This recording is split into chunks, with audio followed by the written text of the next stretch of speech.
Hello again after a hiatus in videos. Our little family took a trip down south to visit some extended family and take a bit of a vacation recently, experiencing some lovely warm weather before heading back up north to some actual flurries, our first experience of it while living in Indiana so far.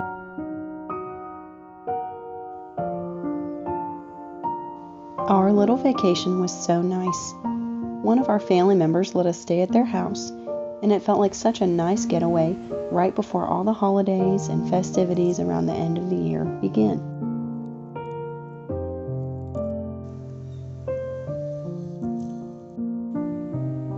Down south in Georgia, the weather was largely mild, with a couple of rainy and even cold days sprinkled in. But all the flowers and plants still blooming testified to the generally mild climate that we so enjoyed while we were there.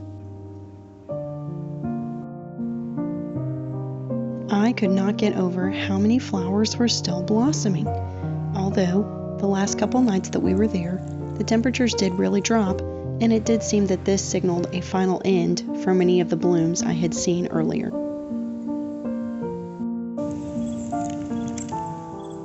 Still, it was so lovely to see so many beautiful blossoming flowers so late in the season.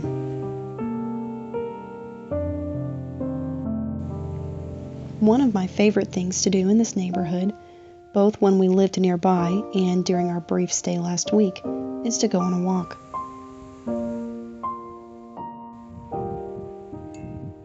It feels like the kind of place that the phrase memory lane might be named after, with a winding road, quiet atmosphere, and a little stream trickling alongside the street at different points. The sound of the water has caused me to relax many a time, and all of the trees makes it feel almost like a forest.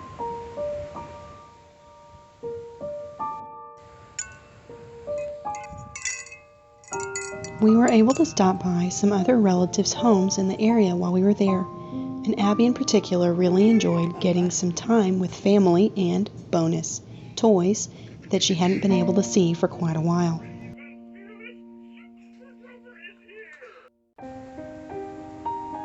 The return home felt like journeying from autumn into winter.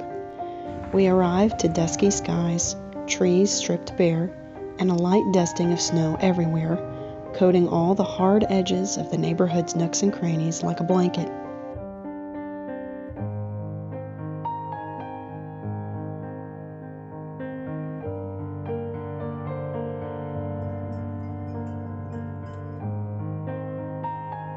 The temperatures have been fluctuating since then, so the snow melts, but it keeps reappearing, flurries of snow borne on an icy wind that keeps freezing the landscape.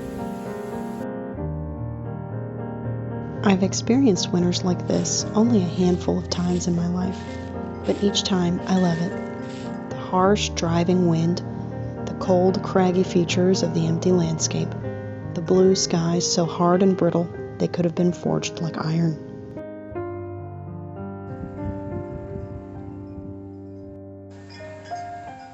Whether before or after snow, there is something so striking about the barrenness of winter. The sheer cold makes you feel so alive and aware of your surroundings.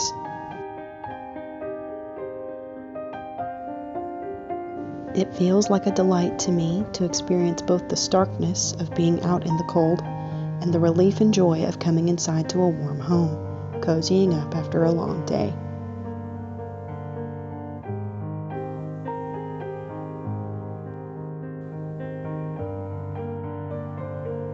Even with the cold outside, there are still the usual things to attend to indoors. I have somehow ended up with 2 golden pothos plants, which I love for being pretty, sturdy, and low maintenance, not to mention almost impossible to kill. My hanging golden pothos I have had for over 3 years. It has moved homes with us twice now and has experienced its own rehoming through repotting, and still it soldiers on.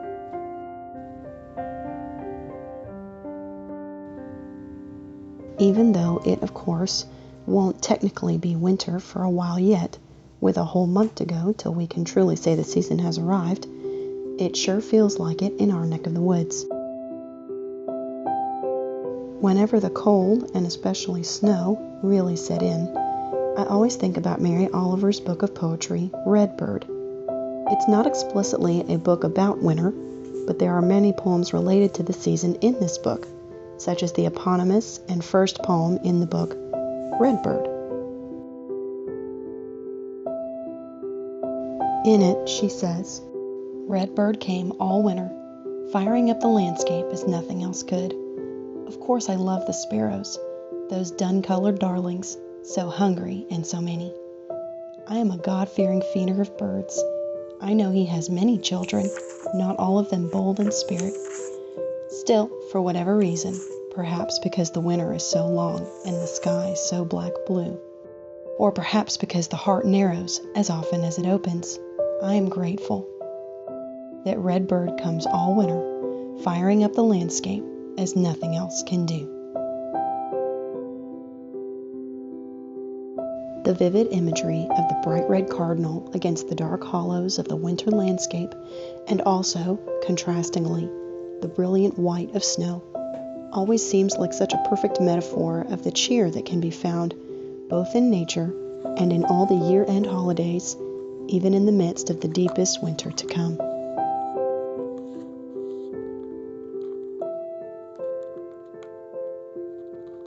Apropos of nothing, I recently found an old set of sealing wax pieces that I had bought years ago and never used, partly because I never bought a coordinating sealing wax stamp to go with it. So my husband kindly bought me one for my birthday recently, and I had some letters to write, so I wanted to try my hand at a wax seal for the first time ever. It was an interesting process, to say the least. Having never done this before, I didn't know that sealing wax could fall still on fire onto the envelope, nor that the wax doesn't necessarily seem to drip onto the paper all at once, the way it seems to in movies that display this kind of thing theatrically. So it takes a while, and you have to make sure your paper doesn't light on fire, and half the wax can be half dry by the time there's enough of it to seal with the stamp. But in the end, I was able to make what I thought were at least some fairly serviceable seals, so all's well that ends well. If you're looking for a way to lend some gravitas to your postage, or for an experiment that seems silent and tedious but is in fact both tedious and mildly terrifying, or a way to experience authentic historical difficulties in action, this is a great little way to experience some quote-unquote first world problems circa 1765.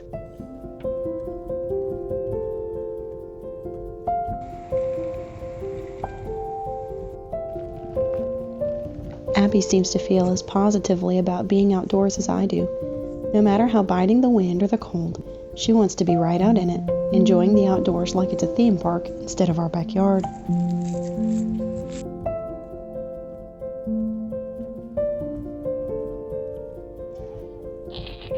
And after her playtime and some bracing fresh air, she's sleepy and it's time for her nap. First, I put on the fresh sheets and blankets that needed washed after our long trip.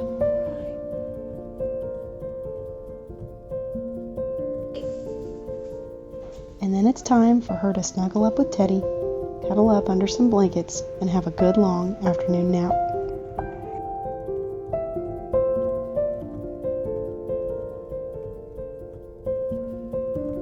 Sometimes I'm not sure if I mean that more for Abby or myself when that gentle afternoon sunshine glows softly through the windows.